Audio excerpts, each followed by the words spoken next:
da gente perceber o problema da centralização, de modo geral, especialmente o problema da centralização nesse monopólio estatal, né? No monopólio da justiça, monopólio da força, enfim, de tantas outras coisas que a gente vai conversar aqui agora. Aí depois veio o Fraga, que foi a cereja do bolo, né? Eu vi um cara vivendo com base no que ele acreditava. Então, para mim, aquilo ali foi o ápice, porque, por enquanto, os outros estavam mais na teoria. Se a instituição ela não for bem fundamentada em princípios econômicos corretos, ela vai se corromper. A liberdade em si é uma palavra muito prostituída. E aí eu pergunto, você vai defender a escravidão? Você é um servo do Estado?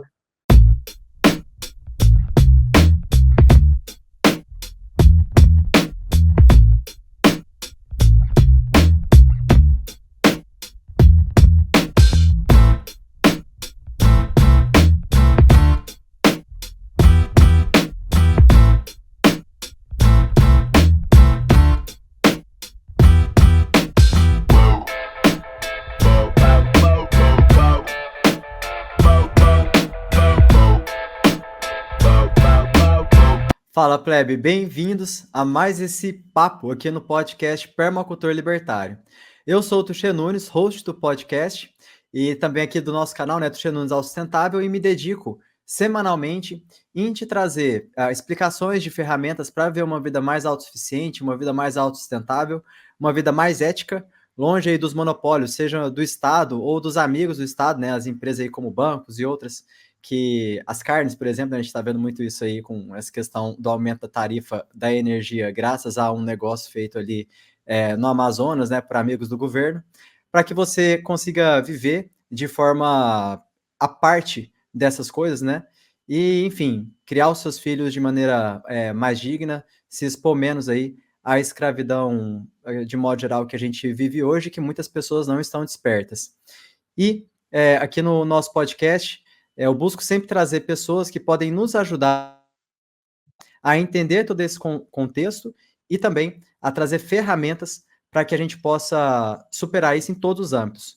Hoje, eu tenho a honra de receber aqui um amigo querido, libertário também, muito feliz em receber um amigo libertário aqui, e que é o Luiz Felipe Sampaio, do Fraguismo, e ele vai conversar aqui conosco sobre governança voluntária e consensual, que é uma ferramenta aí, né, que a blockchain, a DAO, traz para nós.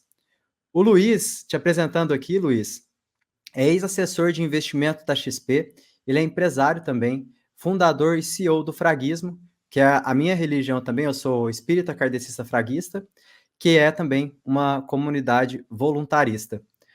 Luiz, bem-vindo ao podcast. Uma honra imensa estar te recebendo aqui, cara. Eu te admiro demais. Parabéns pelo seu trabalho. E, cara, o espaço é seu. Se quiser aí, se apresentar para a turma, de repente, a gente quer saber o seu contexto, né, a sua história, para contextualizar o nosso papo aqui. Mas manda aí, o espaço é seu. Maravilha, obrigado pelo convite, Toshê, e também por acreditar e fazer parte, né, desse caminho que a gente está trilhando, que a ideia é essa, né? Quando a gente fez o fraguismo, foi ser um caminho, né, uma rota de execução, porque já tem muita gente boa falando de ideias, tem muita gente boa explicando sobre vários assuntos, e fico feliz de você estar puxando essa questão da permacultura também pela nossa ótica, né, que é um assunto muito importante de aumentar a produtividade, ter uma otimização de uso da terra, né, faz total sentido com o que a gente acredita de uma maneira geral dentro do projeto.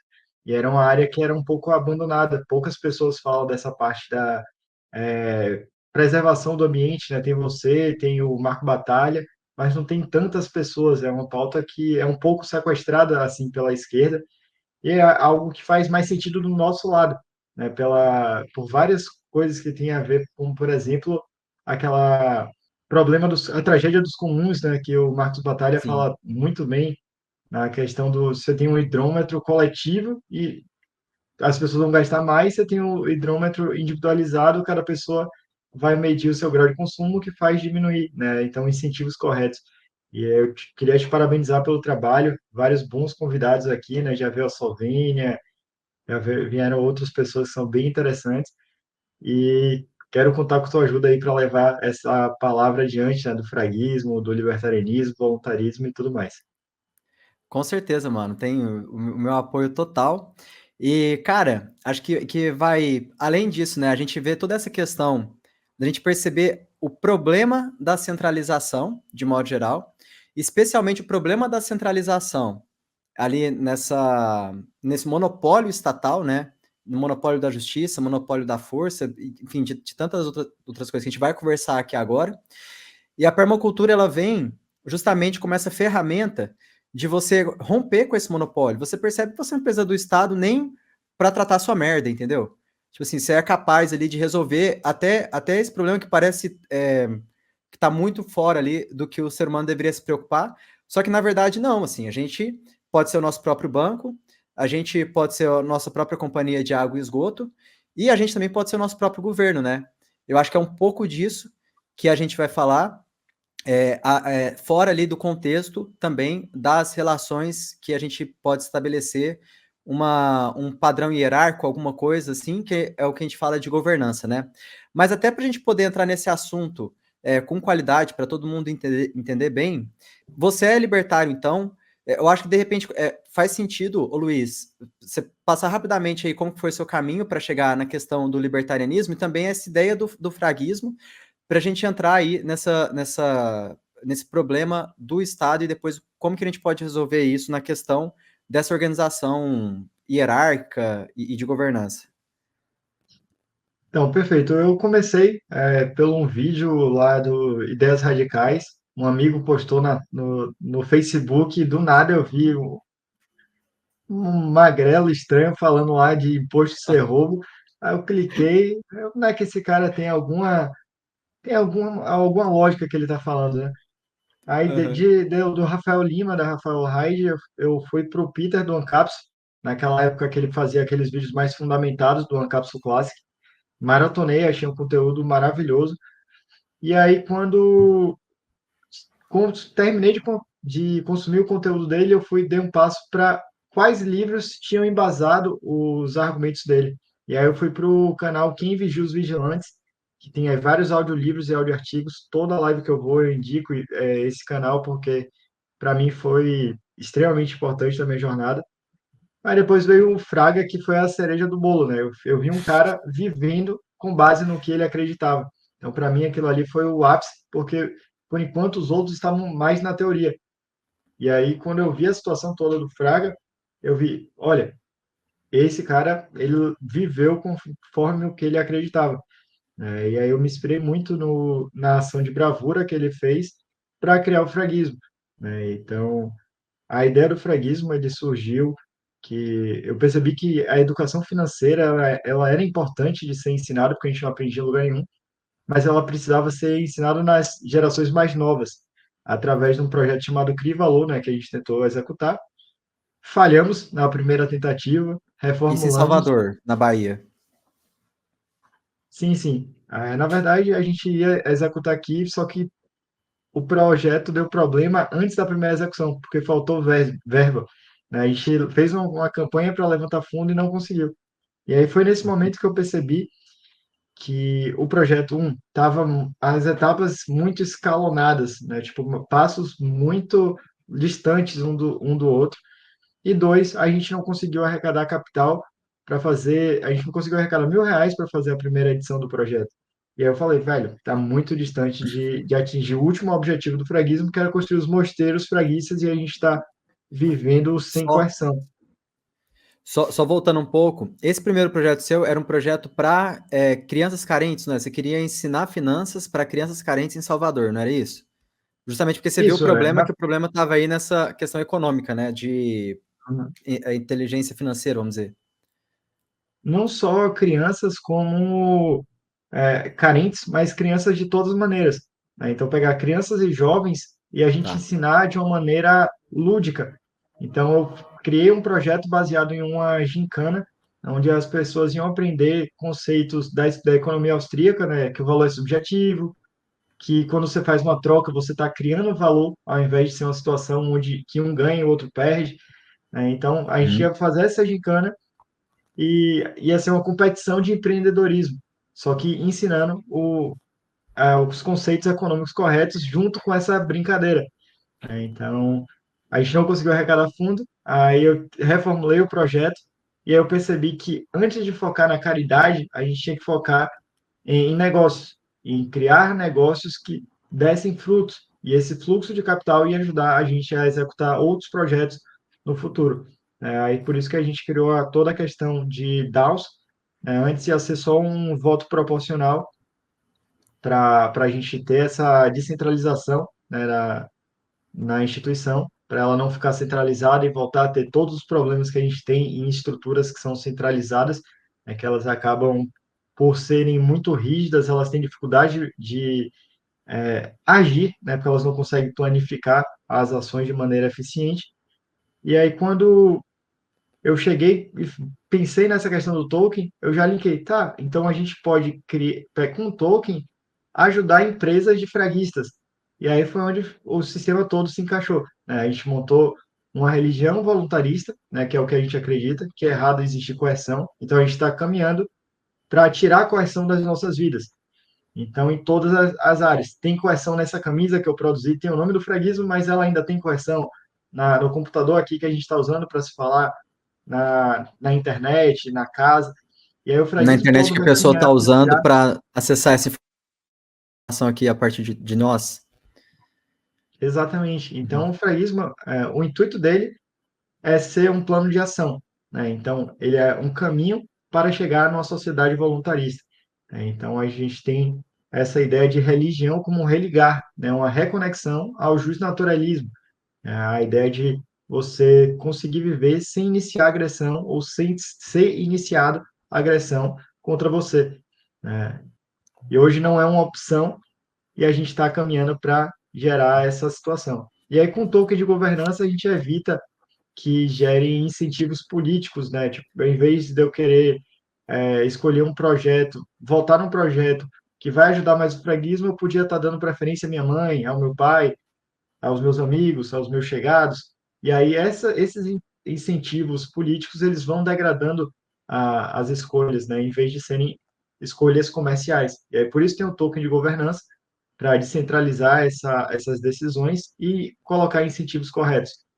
E a parte também da hierarquia que a gente criou, né, dentro do projeto, para que não seja só o dinheiro que impacte, mas também o nível de conhecimento.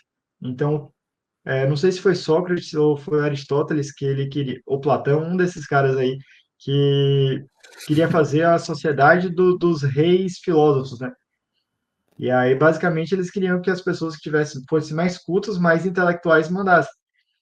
Eu achei aquilo interessante, só que ia cair no mesmo problema de falta de incentivo financeiro. Então, eu casei essa parte de criar uma jornada de conhecimento obrigatória para a pessoa ir evoluindo na hierarquia do projeto. Então, para o cara subir na hierarquia, ele só precisa participação e conhecimento. Então, não tem travas financeiras para a pessoa subir na instituição, nem travas burocráticas ou políticas de tipo, eu não quero que você suba na instituição, ou alguém fazer boicote contra você simplesmente por não gostar de você, né? Então, não, é mérito, né? A pessoa ela tem que fazer o curso de formação e participar das nossas reuniões, fazer encontros como esse aqui que você está fazendo, né? Eventos, palestras, tudo que levar as ideias libertárias, anarcocapitalismo, Bitcoin, voluntarismo adiante, e o preguismo também.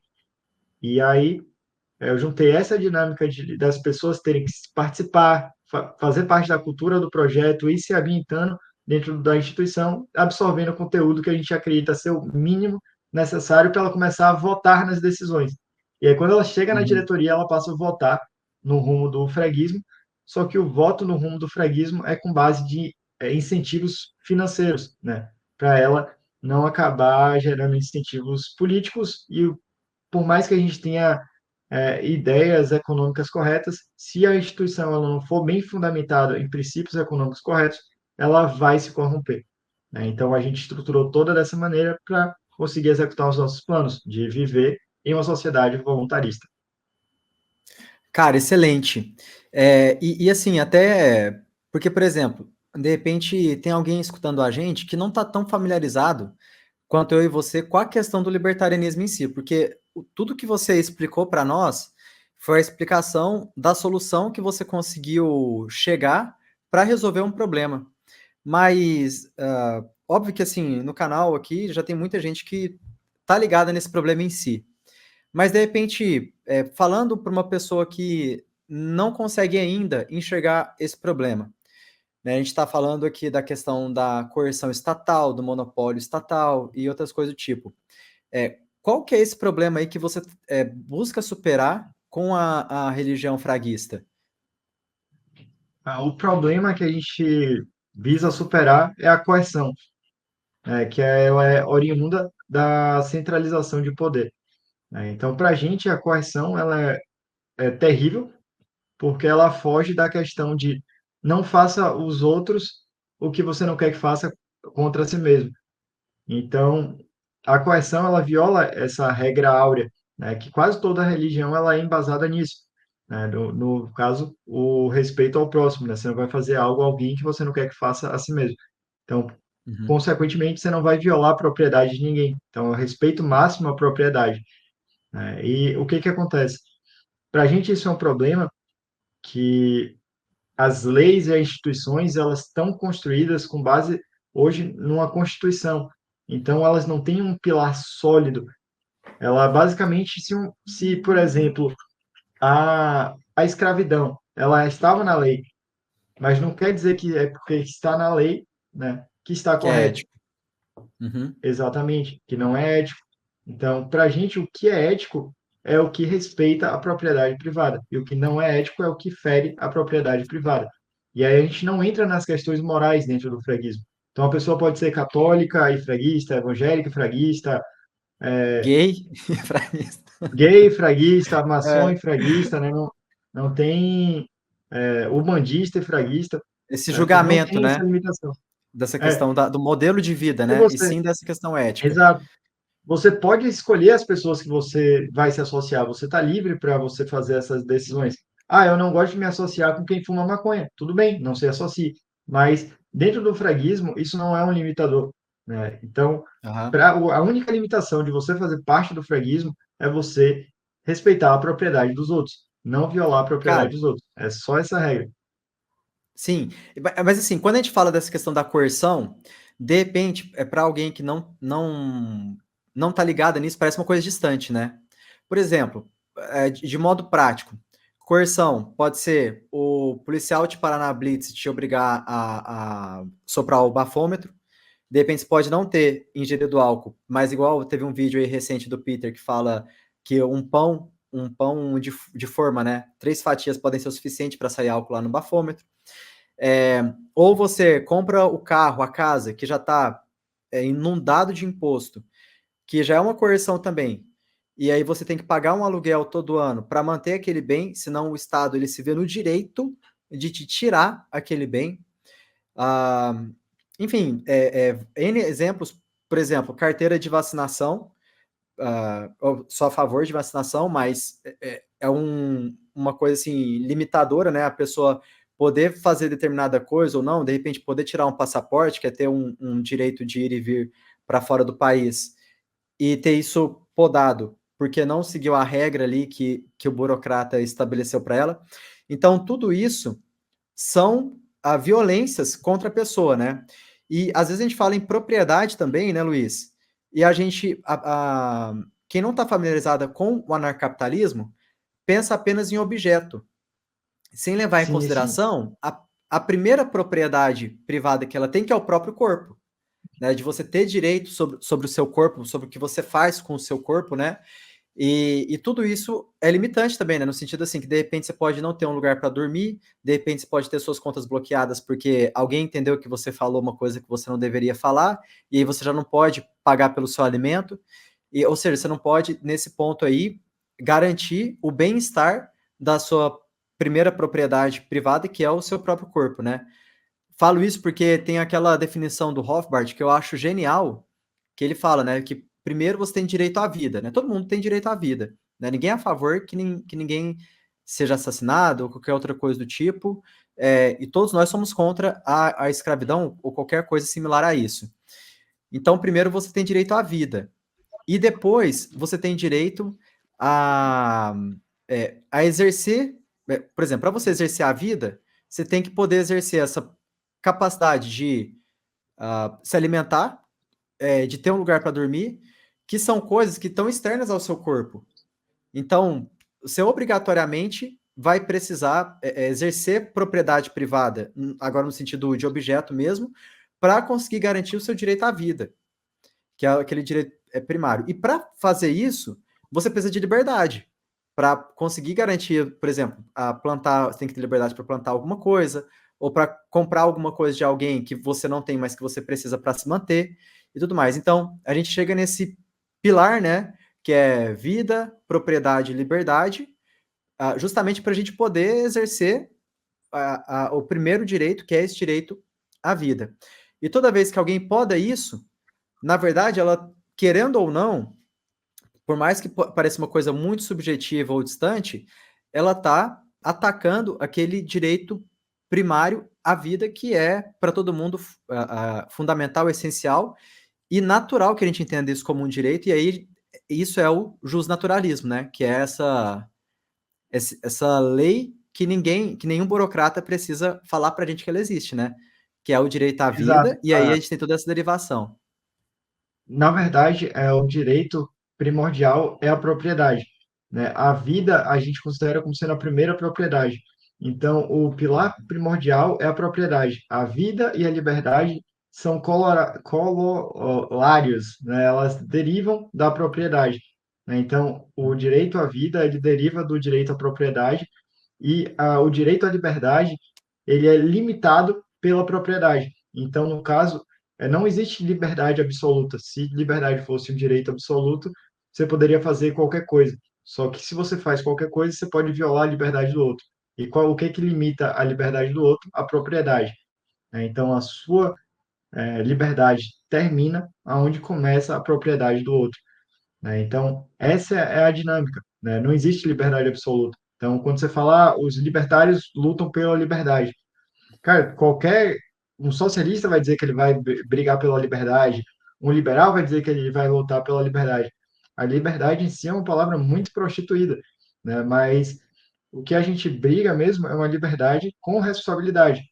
E se você quiser falar de uma maneira ainda um pouco mais rebuscada, a gente luta pela propriedade, né? Pelo respeito à propriedade, né? E aí a liberdade, ela é consequente dessa busca pelo respeito à propriedade, e não em si a matéria de busca, né? A gente está buscando respeito à propriedade. Consequentemente, a gente acaba buscando mais liberdade também. Sim. Cara, e até quero entrar, aprofundar isso com você agora, a gente poder entrar, né, nas ferramentas, que é o que você vem se dedicando aí em falar para as pessoas, né? Que é a questão da DAO. Como é que chama em português a sigla mesmo que você falou que ia popularizar? OAD, Organizações Autônomas Descentralizadas. É isso mesmo. Mas antes, eu esqueci de falar no começo, cara, se você não está inscrito no canal ainda, se inscreva. Se você não curtiu o vídeo, deixe seu like, está escutando pelo Spotify, Apple Podcast, assista até o final, curta também, compartilhe com seus amigos. E eu também tenho uma newsletter, Homesteaders Brasil Vida Off-Grid, todo sábado, 11h30 da manhã, eu te envio um artigo aprofundado sobre algum tema da vida off-grid, tá?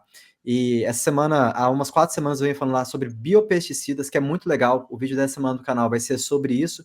Também sobre a produção de biopesticidas on-farm, ou seja, você produzir os seus próprios biopesticidas, que nada mais é que você trazer bactérias, fungos que vão competir, né, ou vão eliminar os animais, os micro-organismos que você não quer na sua plantação. Então é uma forma aí super interessante da gente não precisar usar um agroquímico e usar a própria natureza ali para trazer o equilíbrio, né, que você precisa para aquele ambiente, para sua produção e ter uma rentabilidade excelente sobre isso, com essa questão da biodiversidade sendo preservada aí na sua propriedade, que é o que a gente busca, né, Luiz? Não faz sentido a pessoa ter uma propriedade, plantar e destruir o solo, destruir a natureza, né? Depois ela vai ter um custo enorme, além de repente de tornar um lugar impróprio para ela, né?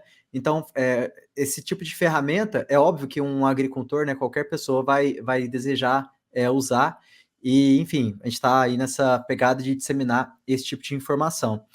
E Luiz, voltando aqui ao nosso papo, cara, quando a gente pensa nessa sociedade libertária anarcocapitalista, a gente tem assim, não, hoje nós temos as leis, uma pessoa comum, né, pensa, e as pessoas respeitam, sei lá, até gente que fala isso, só existe a propriedade privada porque existe o Estado. Então as pessoas só Uhum. respeitam a propriedade porque existe o Estado. Ou que as pessoas só andam de forma adequada no trânsito, muitas vezes, né, nem sempre, porque existem leis e várias coisas desse tipo. E aí ela passa a pensar que no momento que a gente tivesse uma sociedade libertária, ou que a gente tivesse uma capistão, ou que eu sou mais fã, que é a teoria ali do mercado livre de governos, né? O livre mercado de governos, é que a gente ia entrar assim num GTA da vida real e que tudo ia ser assim, tiro, porrada e bomba e tal. E até mesmo entre libertários, até tem uma vez que você me corrigiu, eu te agradeço muito por isso, a gente cai nessa coisa de ser completamente contra qualquer tipo de hierarquia, que na verdade não é um conceito anarcocapitalista, mas muito mais ali do anarquismo que deriva ali para o anarcocomunismo do que do anarcocapitalismo, né? Que ele tem uma ordem, né? Tem a questão ali dos contratos e tudo mais, que é o que a gente vai respeitar e sabe que naturalmente vai estabelecer a ordem daí. Mas, cara, como que a gente. Como você explicaria para uma pessoa que acredita que o mundo viraria um GTA da vida real, numa situação aí que a gente chegasse numa capstão?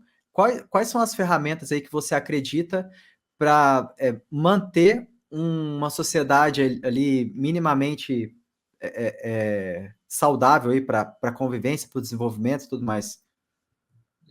Eu gosto de usar exemplos mais concretos, como, por exemplo, um sistema de condomínios. Aí eu pergunto, como o condomínio não é um sistema de governança privado, como é que faz para as coisas estarem funcionando em ordem? Então, tem os interesses financeiros e econômicos. Só que o que acontece é que, de fato, você tem uma pressão. Então, num condomínio, não importa se você tem, por exemplo, 10 pessoas morando num apartamento ou uma pessoa morando num apartamento. O peso de decisão não é por indivíduo, mas sim por unidade, né? Então, o poder financeiro ali ele está implícito também, né? Então, se o cara ele tem dois lotes de um apartamento, ele tem dois de poder de voto, né? Então, tem pressões financeiras e já difere um pouquinho da democracia, né? Onde uma pessoa que é um criminoso, né, que matou várias pessoas, um homicida, e o maior empresário do país, eles têm o mesmo poder de voto, né? Então, nitidamente não é um sistema que ele aproveita nem é justo por conta desse julgamento, né? Então, imagine essas mesmas pessoas terem o mesmo poder de decisão. Não faz sentido, né? E aí, quando você joga a incentivo financeiro, as coisas começam a funcionar. Para uma pessoa leiga que vai achar que tudo é caos, né, é simples você fazer. O que que faz o seu condomínio não ser um caos? O que faz uma empresa ser não ser um caos? Tudo isso é por conta de incentivos financeiros, né? Quando você faz um contrato com a seguradora, né, que é provavelmente a maior parte do mercado dentro do anarcocapitalismo vai funcionar com várias seguradoras, né? Então, vão ser empresas jurídicas de segurança junto com seguradoras, né, concorrendo entre si para te prover um bom serviço. Então, hoje já tem essa estrutura, quando você vai, por exemplo, no Alphaville da vida, no Le Parc, são condomínios que toda a parte lá, desde saneamento, desde asfalto, desde o que vai ser ou não comercializado lá dentro, tudo é um contrato privado, né? Então, quando a pessoa imagina que não vai ter regra, pelo contrário, vão ter, se duvidar, ainda mais regras. Só que essas regras elas já vão ser pré-estabelecidas e, principalmente, você vai ter um contrato de saída, né? Que as pessoas dizem que a É, gente vive numa situação de um contrato social, só que não existe contrato que não haja cláusula de saída. Caso contrário, é uma escravidão, né? E aí eu pergunto, você vai defender a escravidão? Você é um servo do Estado? Você trabalha para o Estado? Então, assim, eu não me sinto confortável de ser escravo em 2024, né? A gente, uhum, as correntes, elas não são mais físicas e mais correntes invisíveis, né? Então, essas são as correntes que a gente está tentando quebrar agora. que é um pouco difícil porque as pessoas não estão vendo elas na prática. Então, elas são controladas de uma maneira mais sutil. É, me lembra É uma muito aquela, escravidão mais inteligente. me lembra muito aquela cena do Cypher em Matrix, que ele corta o filé mignon, né? E aí ele olha pro filé mignon e fala assim, cara, eu sei que isso não é real, eu sei que isso é uma mentira, mas é tão gostoso, né? E é meio que isso, né? Que a gente tá tão apaixonado assim. Ah, eu sei que o SUS de repente não vai me atender e tal, mas é tão gostoso saber que eu não preciso me preocupar com isso e que eu vou deixar para me Sim. preocupar com isso na hora que eu realmente precisar, ou enfim, qualquer outra coisa. A pessoa ela se ilude achando que tem alguma coisa que tá servindo ela ou que vai servir ela, mas no final ela, enfim, ela tá escolhendo aquilo pelo comodismo, né? Pelo custo energético, né? É sempre mais cômodo delegar as decisões para outra pessoa, né? E aí você vai ter que inculpar. Se você se responsabiliza pelos seus atos, pelas suas escolhas, é muito mais incômodo, né? Porque todos os erros e decisões equivocadas são suas, né? Não é do outro. Então, não é alguém que você vai poder ficar culpando e resmungando. É você.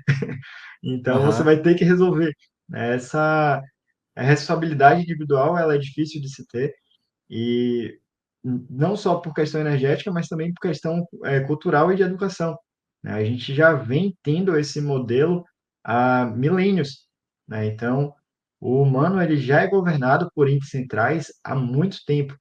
E essa evolução que a gente vai ter agora de governança, ela vai causar impactos absurdos.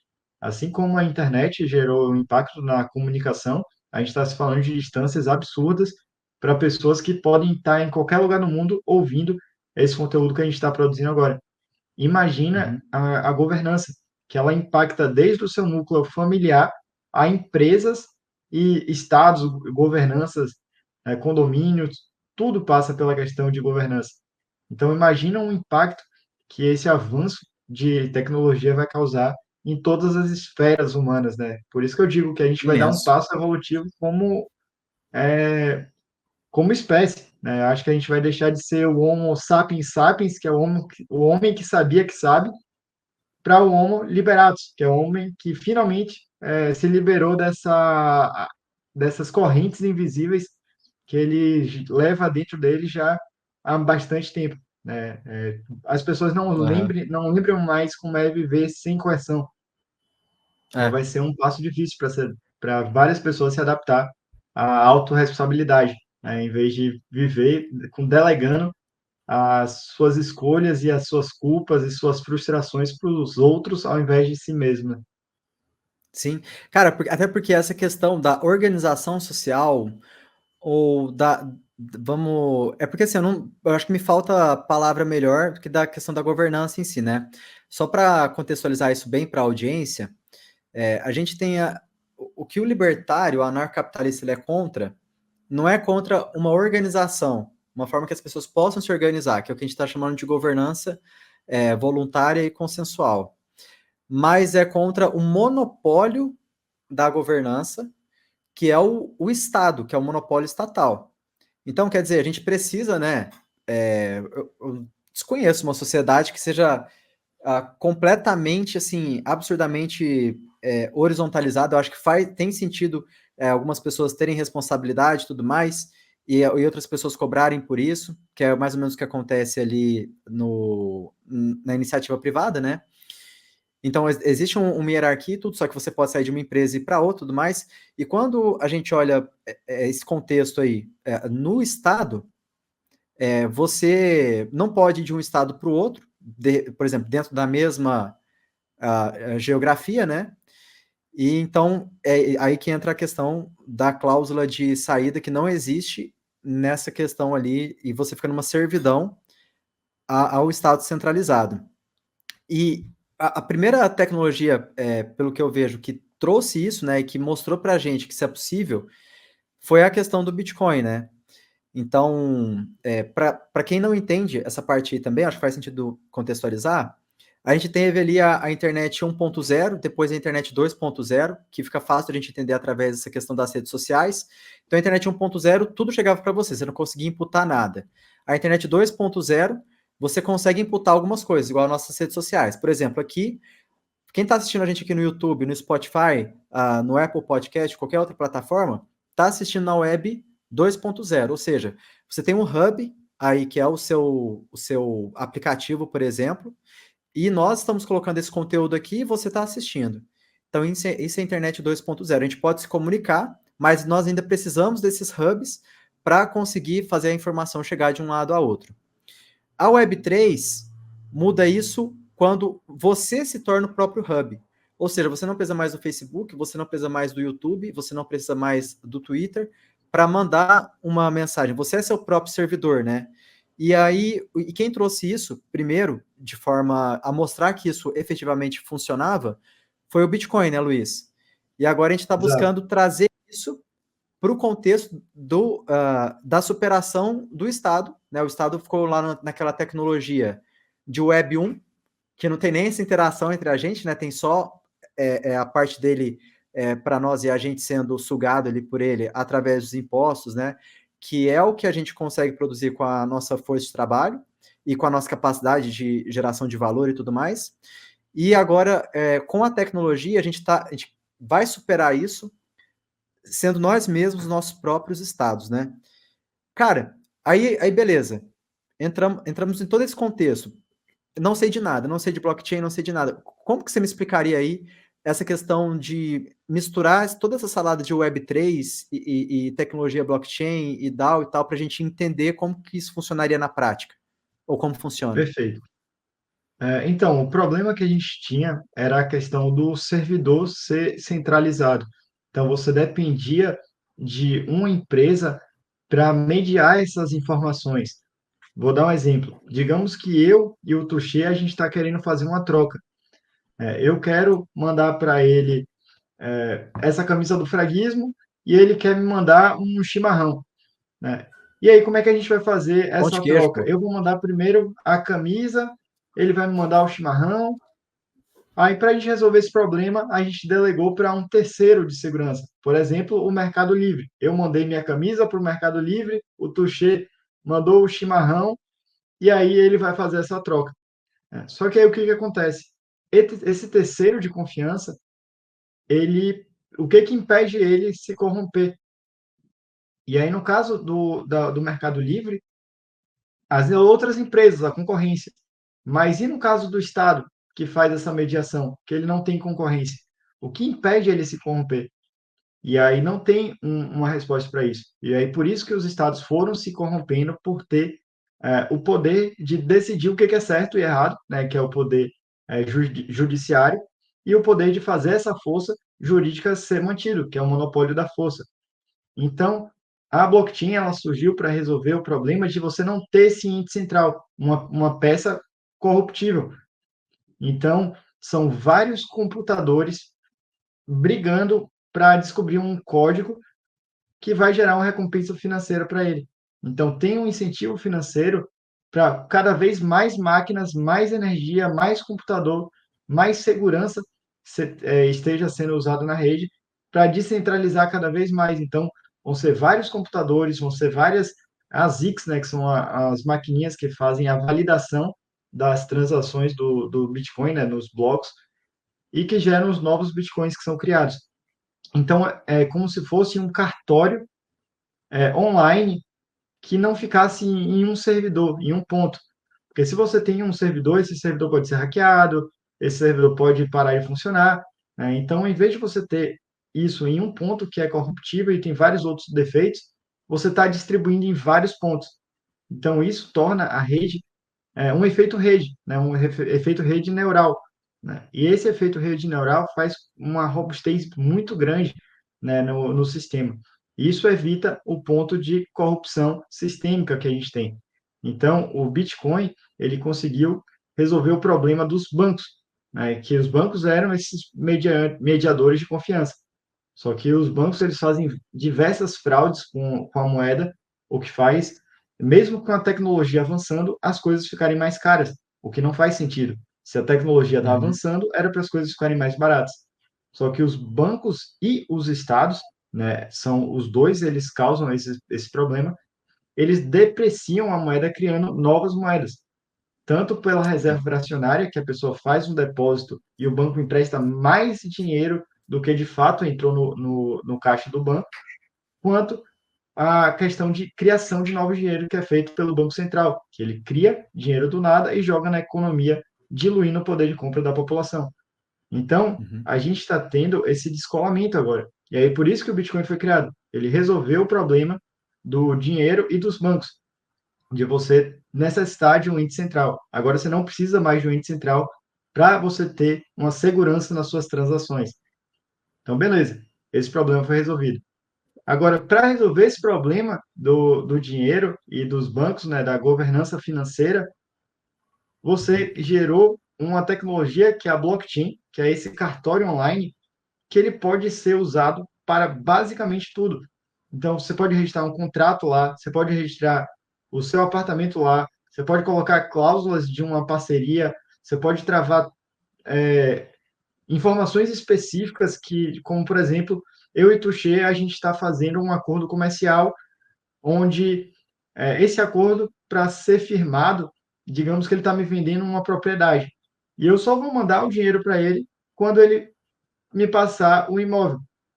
E aí a gente vai, faz travado num contrato para esse disparo de capital, ele só seja feita quando chegar o contrato é, de Dinheiro. propriedade na blockchain, por Ah, exemplo, tá. entendeu? Uhum.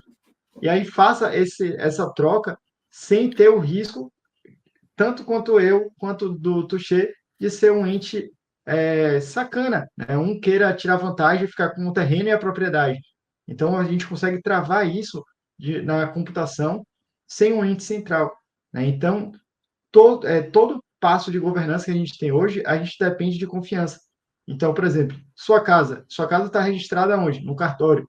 Então, você está validando essa informação com base na confiança que o cartório é uma instituição que não vai se corromper e que vai guardar bem os seus dados. Porém, Uhum. se você não pagar suas contas, ele pode violar a sua propriedade. Se você deixa seu dinheiro no banco e emite uma opinião contrária, sua conta pode ser bloqueada, né? E como foi com o Monark. Então, Uhum. assim, pessoas que apoiaram a manifestação no Canadá tiveram contas bloqueadas. Cidadãos da Rússia, porque a Rússia entrou em guerra com a Ucrânia, tiveram contas bloqueadas nos Estados Unidos. Então, Quer dizer, começaram a as ver, pessoas até contra caramba, o governo, né? Até contra a guerra, né? pois é. Mas no momento desse, os Estados Unidos mostrou que eu tenho o poder de controlar o seu dinheiro. O seu dinheiro está comigo. Se o seu dinheiro está comigo, Uhum. ele não está com você. Então ele não é seu, é meu. Então é o que Se, acontece com os na- bancos, como é os que tem aquela conflitos que frase? tiveram, né, com o Se a dólar. chave, se a chave não é sua, Exato. o Bitcoin não é Se a seu. chave não é sua, o Bitcoin não é seu. Se o dinheiro não está Uhum. contigo, o dinheiro não é seu, né? Você não pode gastar na hora que você for, tirar, sacar, não é seu. Se E algo nesse for seu, contexto, né? você Se o pode dinheiro fazer está o no que for com banco, ele. exato. Então, Se o dinheiro está no banco, não é seu, é do banco. é. Pois Então, é. essa a lógica É, geral, assim. como é? Não, essa é a lógica geral, né? Porque com um sistema que você cria um registro de informações sem um ente central, você vai impactar em todos os processos de governança. Desde registro de Uhum. suas propriedades até acordos comerciais que você faça, a herança que você queira passar para os seus filhos, nada disso, mas vai ter um ente central, que é o Estado, ou bancos, cartórios. Então, isso tudo vai tirar poder do Estado e, consequentemente, levar ele a uma ruína financeira. Porque se ele não consegue mais taxar, criando dinheiro novo, nem confiscando os bens das outras pessoas, ou chantageando com a pessoa ter ou não posse do ativo, qual é a funcionalidade que o Estado tem? Ele simplesmente é algo custoso sem funcionalidade. Então, evolutivamente, a própria humanidade vai descartar esse ente indesejado, né? Então, essa é a Sim. teoria que a gente tem, né? Questão evolutiva de governança, o Estado fica para trás. Por exemplo, essa questão da centralização do Estado, né? Então, por exemplo, você tem um ponto, daquele ponto emana todas as ordens, de repente, para o país inteiro. Então, acaba que é uma vulnerabilidade enorme, porque você tem um ponto de ataque, é óbvio, né? E se der certo aquele ataque, ou em algum momento der certo o tipo de ataque que você está fazendo, que pode ser, por exemplo, a questão simples de buscar corromper alguém que pode tomar algum tipo de decisão, e a gente vê que isso acontece o tempo todo. Automaticamente você está corrompendo o sistema todo, né? Você jogou o sistema todo no lixo. E quando a gente fala, então, dessa tecnologia, né, que você apresentou para a gente aí da blockchain, a gente está falando em pulverizar esse, esse ponto de decisão para vários pontos. Então, se você corromper um ponto, você vai estar corrompendo um ponto, e não o sistema como um todo, né?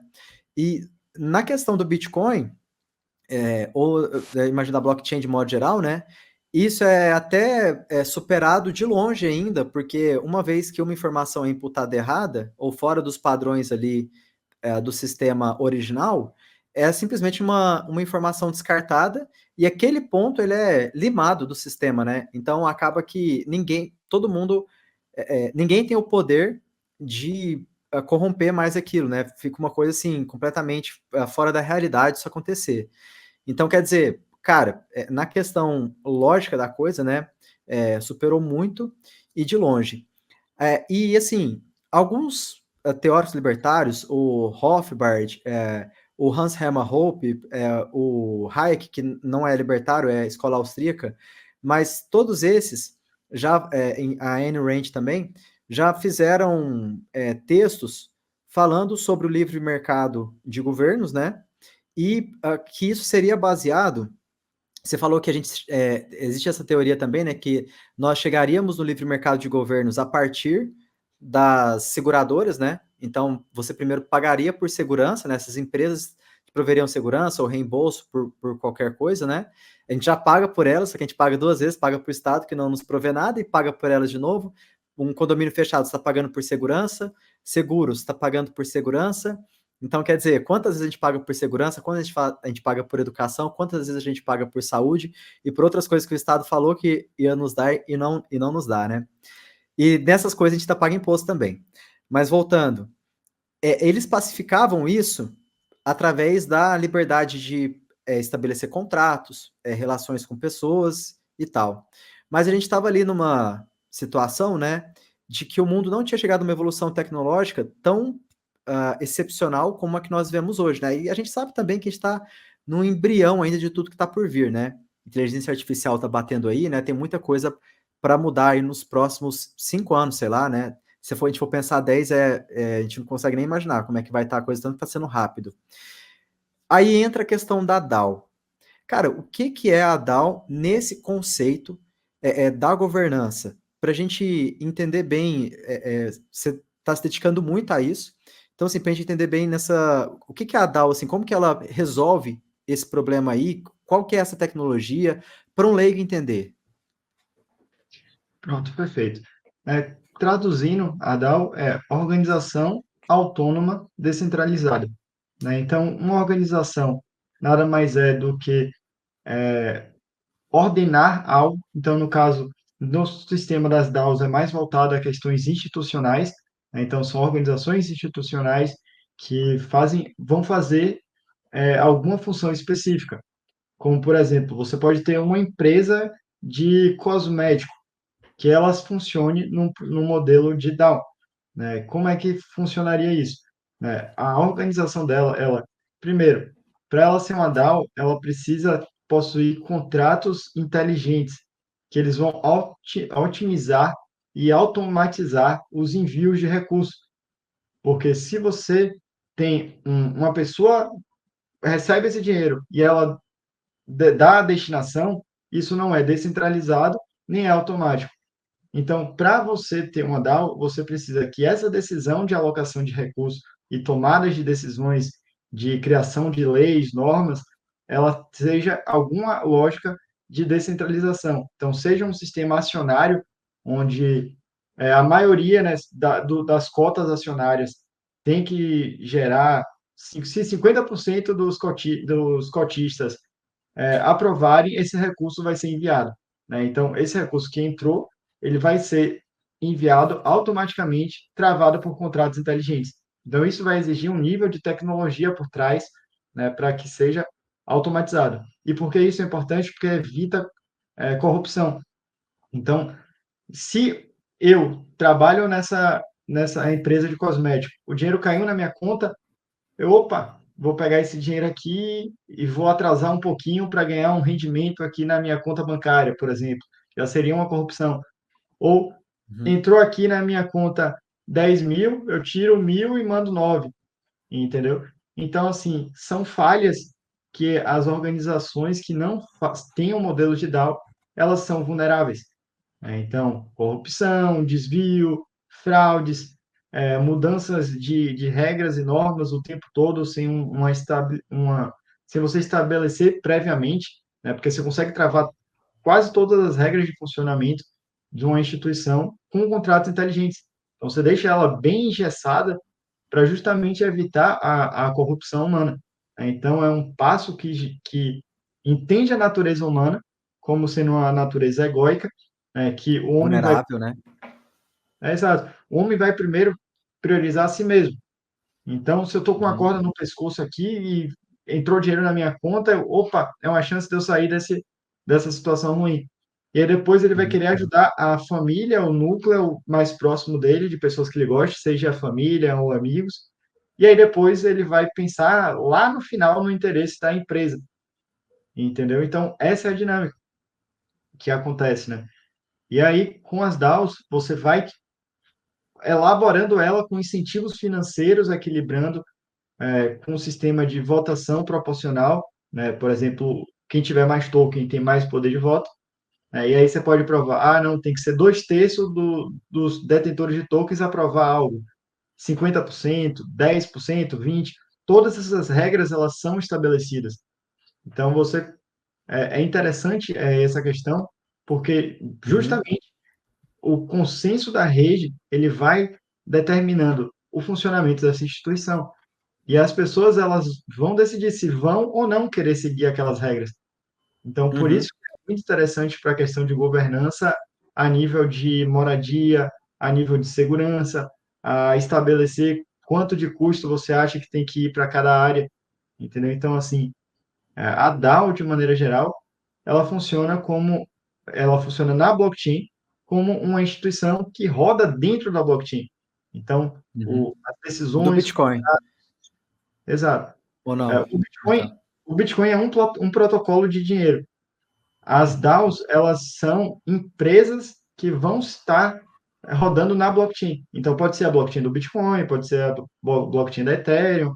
Então, independente de qual for a blockchain, né, no caso, a blockchain é rede, né? Qual rede que Uhum. esse sistema está rodando.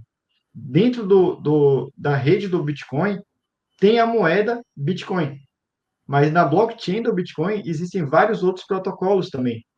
Entendeu? Então, Uhum. não tem só, dentro da blockchain do Bitcoin não tem só o Bitcoin, tem vários outros protocolos, empresas, outras tentativas de moeda também dentro da blockchain do Bitcoin, tá?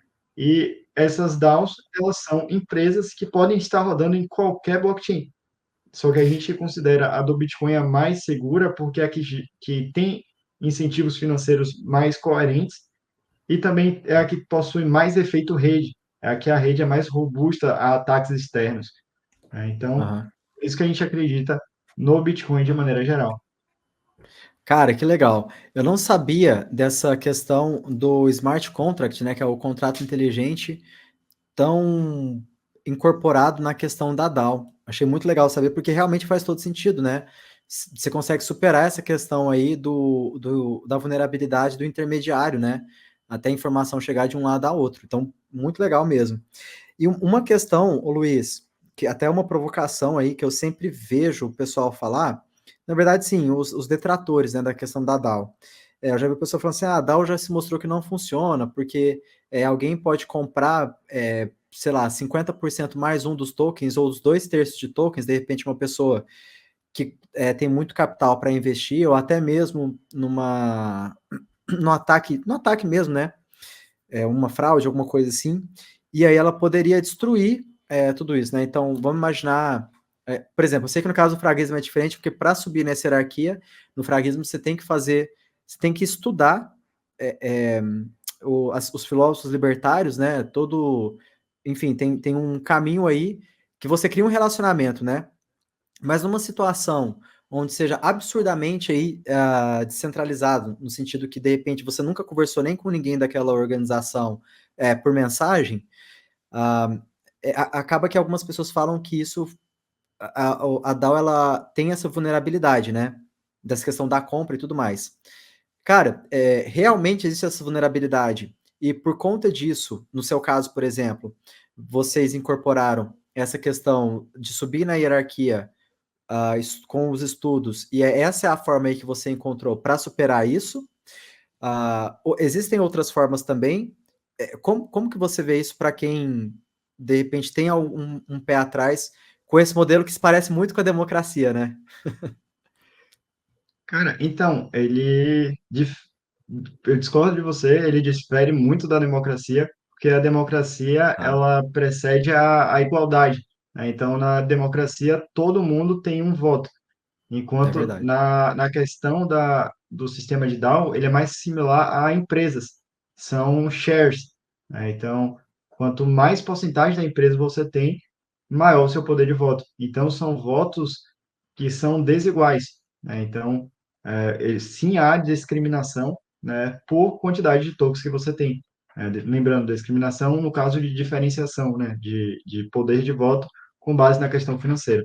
Sim, é uma Perfeito. vulnerabilidade, por isso que a gente prefere blockchains que rodem na força de trabalho, né, ao invés de stake, que é que se você tiver a maioria, você tem mais poder de voto, né? Então, sim, é uma vulnerabilidade. Por conta disso, a gente colocou o sistema de hierarquia. E além do sistema de hierarquia, a gente colocou uma limitação que mesmo você subindo na hierarquia e sendo diretor, o seu máximo de poder de voto é de 10%. Então, isso limita o diretor para ele não também monopolizar e levar para decisões equivocadas. Só que se a gente não tem esse sistema acionário, é o que eu digo, ele é o segundo melhor. O sistema de DAO, ele é o segundo melhor, o sistema acionário agora passou a ser o terceiro. É. E o melhor é realmente o da blockchain do Bitcoin. Para mim é o melhor sistema de governança, mas não dá para você trazer ele para uma dinâmica de decisões empresariais. Imagine todo mundo ter que ficar usando força computacional dos seus computadores para a sua decisão passar, entendeu? Isso não Aham. faz muito sentido prático. Mas, por enquanto, ele tem incentivo financeiro para evitar que decisões sejam tomadas equivocadamente. E a gente pode pensar, tá, mas uma pessoa mal intencionada, ela pode chegar, injetar muito capital e destruir o controle da instituição. Sim, é verdade. Então, muitas DAOs, elas são vulneráveis a esse tipo de ataque. Só que você tem que pensar, a pessoa vai ter que injetar um monte de dinheiro para fazer esse tipo de ataque. Mas mesmo assim, a gente levou em consideração isso e levando em consideração esse modelo, dentro do fraguismo existe a hierarquia, né, que são 5 níveis: membro, assessor, líder, executivo e diretoria.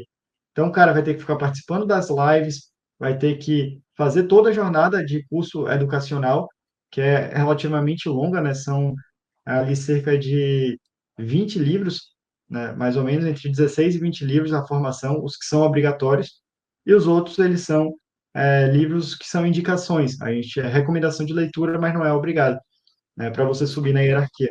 Então, você tem que participar, se formar no educacional, e aí nesse processo você acaba absorvendo a cultura do fraguismo. E mesmo que a gente fale nesse processo da pessoa conseguir, mesmo sendo uma pessoa sacana, ela consiga chegar na diretoria, ela tendo muito dinheiro para comprar e injetar grana no projeto, ela só vai ter 10% de poder de voto. Então, ela vai ter que fazer isso com mais 5 pessoas e comprar a participação dos tokens.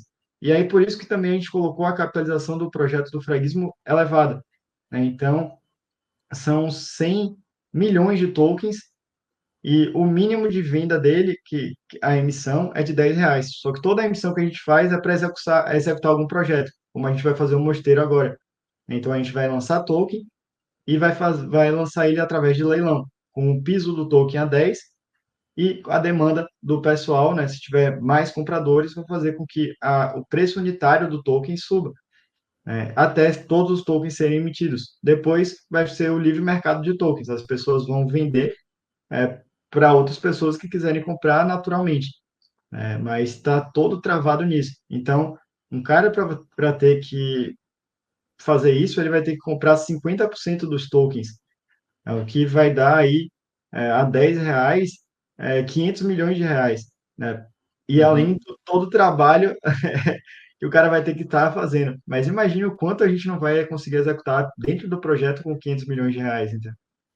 Muita Com coisa dá. certeza. Mas é uma solução muito boa, mano, essa questão aí dos 10%. E eu já tinha falado da questão ali do estudo, né, dessa carga aí de entendimento, né, que a pessoa tem para subir na hierarquia, né, e poder entrar na tomada de decisão também. Mas a questão dos 10% também é bem interessante. E aí cabe cada um, quando se deparar aí com uma organização como essa, né, estudar essas premissas, né? Se tem essa questão dos 10% também, eu imagino que pessoas mais atentas já estão colocando esse tipo de coisa aí nas organizações que elas estão montando, né? Sim, hoje ainda está muito rudimentar, né? Esse mercado de DAO já tem gente trabalhando, principalmente com prestação de serviços, né, online vinculados às DAOs. Então, ela já trava o contrato dela de pagamento e ela executa o trabalho e já recebe, entendeu?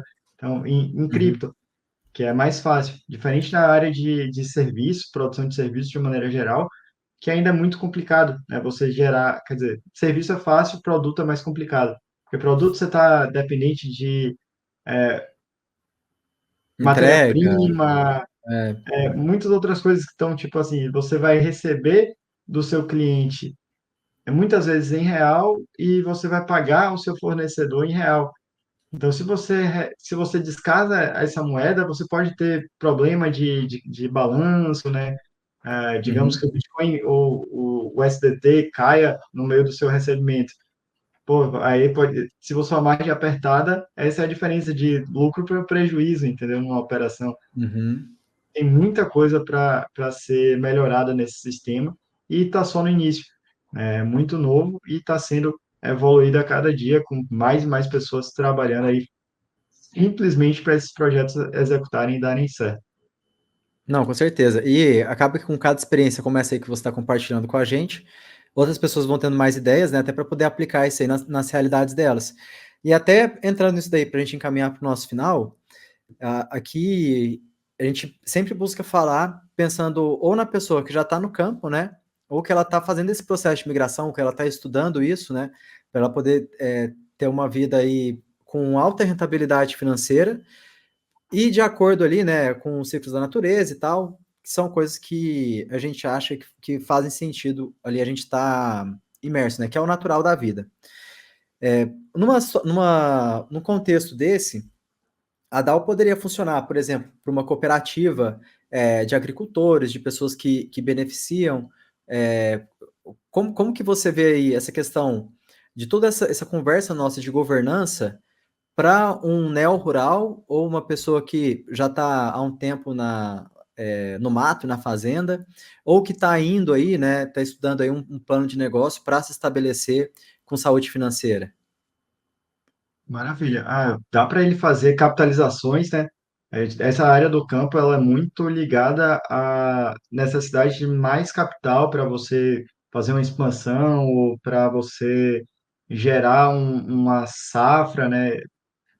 Comprar gado. Então, assim, você tem um descasamento do seu dinheiro na hora que você teve que pegar para investir, seja para engordar gado ou esperar o tempo da sua safra estar madura, até a colheita e, consequentemente, a venda, né? Então, você tem esse Uhum, descasamento. Então, dá para você fazer o que você faz hoje, indo num banco e ir atrás de financiamento na internet, onde você vai, você cria um token seu, você lança, olha, estou fazendo um projeto onde eu estou querendo comprar esse terreno para executar tal e tal coisa. Estou querendo criar gado, botar moradia, fazer um sistema. de viver totalmente off-grid e botar esses chalés para serem alugados, gerando renda, e essa renda vai ser é, distribuída para os detentores do token. É possível, entendeu? Então, assim, dá para você executar isso. Você vai montar uma sociedade com alguém, você já pode colocar as condições da sociedade travadas em contratos inteligentes para evitar uma rasteira, né? Então, se vocês têm uma conta lá de recebimento, essa conta de recebimento, ela entrou aqui, vocês fecharam que vai ser metade metade. Então, entrou para essa carteira, ela automaticamente vai distribuir o lucro, né, que é o que está sendo depositado ali, para duas contas ao mesmo tempo. Então, são várias ferramentas que você que está no campo pode executar para gerar mais confiança entre uma parceria que você está tendo, seja com um sócio, seja também para fazer uma sucessão patrimonial, né, para seus filhos.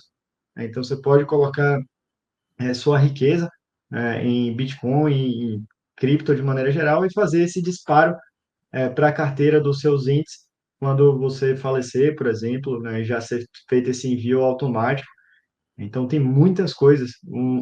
Uma conta em conjunto que você pode criar com segurança, né? Em vez de estar com um banco que pode estar confiscando seu ativo, você cria uma conta conjunta, digamos, eu, Tuxê e o telespectador, né? E aí, para a gente mover esse recurso, digamos que a gente bote tem que ter maioria.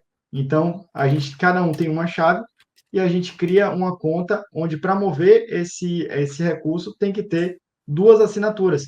Então, ou eu ou o Tuxê temos que dar OK, ou o Tuxê e o telespectador, ou eu e o telespectador para fazer essa mudança. Então, você consegue criar várias regras para isso estar te ajudando no seu dia a dia, sem você ter um ente central, que é um custo, além de blindar o seu patrimônio desse ente coercitivo, né, que pode simplesmente a qualquer momento mudar uma regra aleatória e te fazer pagar mais, confiscar o seu ativo, né, como teve confisco da poupança.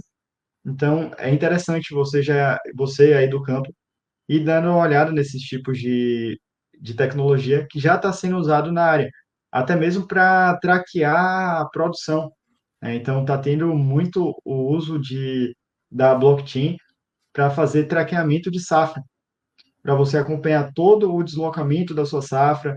Vai ter fica tudo registrado na blockchain, então não tem um desvio de, de informação, de lote. Até para o seu próprio consumidor, ele pode verificar todo o projeto, todas as informações do produto na blockchain, sem ficar com receio de estar sendo enganado no meio do processo, entendeu? Então, acho que é mais essa segurança de dados que a blockchain traz. Cara, que legal. Que legal, mano. Fiquei interessado nisso daí. Depois eu vou buscar mais informação. Até de repente eu vou escrever um artigo para newsletter sobre isso, que é bem interessante mesmo. É, Cara, e bom, eu acho que é isso. Tem alguma ideia geral, Luiz, que você acha que faz sentido deixar? De repente, alguma coisa que você queria ter dito e a gente não teve oportunidade? Então, acho que deu para dar um resumo geral, que você aí que está assistindo entenda os princípios da vida, propriedade e liberdade, né, do VPL, e caso queira fazer parte do Fraguismo, né, manda uma mensagem aí para o Tuxê ou manda uma mensagem lá no direct do Fraguismo. Todas as nossas redes sociais têm o nome Fraguismo. Caso queira aprender mais, vá para Narcópolis, que é um evento que a gente executa no final do ano, que a Mel é a organizadora. Aí eu vou palestrar lá, o Tuxê vai palestrar, e muitos outros palestrantes são muito mais cabeçudos que a gente, vão estar trazendo temas bem interessantes que vai te fazer evoluir de maneira absurda. Até mesmo os palestrantes trazem muita informação. É muito É, interessante. Narcópolis, dia 15 a 19, né, de novembro, em Florianópolis. isso. Isso. Cara, ainda bem que você lembrou que eu queria ter falado do Anarcópolis e eu esqueci. Então, é isso mesmo, né? Vai ter o Anarcópolis aí em novembro, né? Nós vamos estar lá. E, galera, o Anarcópolis é fantástico, tanto ali na questão das palestras que são de altíssimo nível, mas especialmente na questão da comunidade, né? Das pessoas que vão estar lá, de 14 a 19 de novembro. Eu vou deixar 14 um a link 19. aqui embaixo. Isso, vou deixar um link aqui embaixo, que é um link, é um formulário mesmo, né, para você comprar o seu ingresso. Tem desconto se for em Bitcoin, né? Ou em outras criptos Sim, também tem sim. desconto, Luiz. Não, só o Bacana. Bitcoin. E E eu não ganho nada, tá? Você comprando o ingresso por esse link, né? Por esse formulário. Mas, pô, se você veio por esse podcast, pelo canal, coloca lá. Também na newsletter, semanalmente eu tô disparando aí para vocês um lembrete do Anarcópolis. Vou fazer isso até novembro também, para a gente aglutinar o maior número de pessoas interessadas na questão da vida autossuficiente, vida autossustentável, da permacultura, com o anarcapitalismo, né? Que faz total sentido para a gente realmente crescer o máximo que a gente puder, né, esse movimento que ainda no Brasil, no mundo de modo geral, mas especialmente no Brasil, é absurdamente embrionário. No mundo já existe um movimento um pouco maior com relação a isso, mas que faz total sentido. A gente está falando de descentralização, a gente está falando de ética, a gente está falando aí de levar informação boa, né, informação que vai fazer bem para as pessoas que estão ao nosso redor, para a sociedade de modo geral e para nós mesmos, que a permacultura é isso, né? Otimização de recursos, né, Tuxeika? Acho que faz total sentido, né? Sim, com Células certeza. independentes, elas vão gerar um sistema mais forte também, né? Cara, então, tem até, Luiz, até abrindo parênteses aqui, nesse meio de permacultura, de ecovila, muitas vezes está muito ligado à esquerda, muitas vezes está muito ligado à religião, porque sempre assim que você tem uma ecovila, você tem uma cola nela, né? Normalmente essa cola é uma cola religiosa. Você vai ter os Hare Krishna, você tem o Trigueirinho lá em Minas, sempre tem uma cola assim, normalmente é mais fácil, né? Até a gente já viu tragédias com relação a isso também. Tem muitas ecovilas também que são ligadas ali pela permacultura, então a permacultura é essa cola social ali da ecovila, e tem também ecovilas que são ligadas pela música, por outras coisas. Tipo assim, é tão vasto esse mundo de ecovila quanto personalidades de gente, sabe? Cada ecovila tem uma personalidade. E nesse meio eco-village, vamos dizer, existe um mito que no futuro as pessoas vão fazer um êxodo urbano. Então elas vão sair da cidade e elas vão buscar esses lugares para morar. E tem o projeto aí, né, do Mosteiro Fraguista. Eu estou montando um projeto também próximo de BH. E eu tenho um outro grupo também de pessoas interessadas em comprar uma terra juntos. Pelo que está se falando lá, deve ser ou no litoral de Santa Catarina ou próximo a São José dos Campos. Então, eu vejo que esse movimento tão pequeno ainda, mas que já existe, né, de permacultores libertários, ou de pessoas que conseguem entender a importância e como que essas duas ideias, elas são vinculadas, né, são próximas e podem trazer uma expansão aí, um trampolim para as duas, né, estão começando a ver essa realidade, entendeu?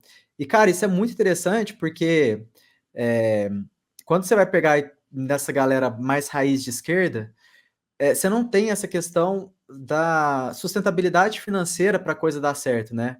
Então fica sempre essa questão da dependência, essa guerra interminável, essa disputa política e retórica e tudo mais.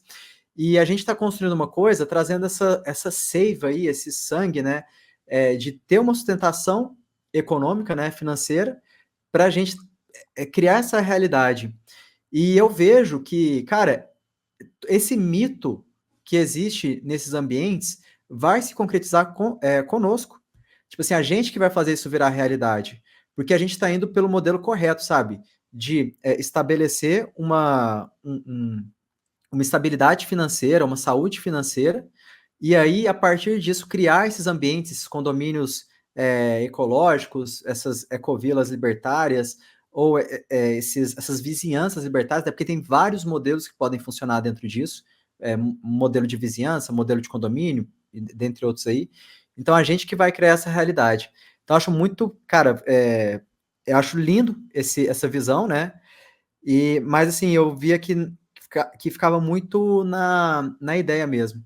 E eu acho que a É, gente que vai trazer isso exato. aí. Para se ter bons frutos, né, para se ter bons fins, precisa ter bons meios. Então não adianta Exato. você sonhar em construir algo, um paraíso na Terra, se você não tem uma rota de construção, né? Se você não construir o caminho para lapidar esse processo e manter. Porque às vezes muitas pessoas elas fazem, mas não têm noção do trabalho que é para manter. A ideia, vamos sair aqui do tumulto da capital. Cara, isso é o sonho de muita gente. Mas se você falar o que você tem que abrir mão e as dificuldades que você vai passar, tá, muitas pessoas não estão dispostas a fazer esse trade-off, né? Uhum, com certeza. Cara, muito obrigado a você que assistiu o nosso papo até aqui. Novamente, né, se não se inscreveu, se inscreve, curta, deixe seu like e o seu comentário, né, que eu queria dizer aqui é sobre o que você achou. Se você ficou com alguma dúvida, a gente vai te responder. Se inscreva na newsletter também, todo sábado, 11h30 da manhã, eu te envio um artigo aprofundado sobre algum tema da vida autossuficiente. E Luiz, obrigado demais, cara, pelo seu tempo, por ter trago tanta informação legal para a gente. Te espero aqui em futuras edições e dia 14 a 19 de novembro a gente está junto lá no Anarcópolis. Você também está convidado. Obrigado, viu, Luiz? Fica com Deus. E te desejo Eu vida, que né? agradeço, Liberdade Tuxê. e propriedade. VPL. Até mais. Velho. Até mais.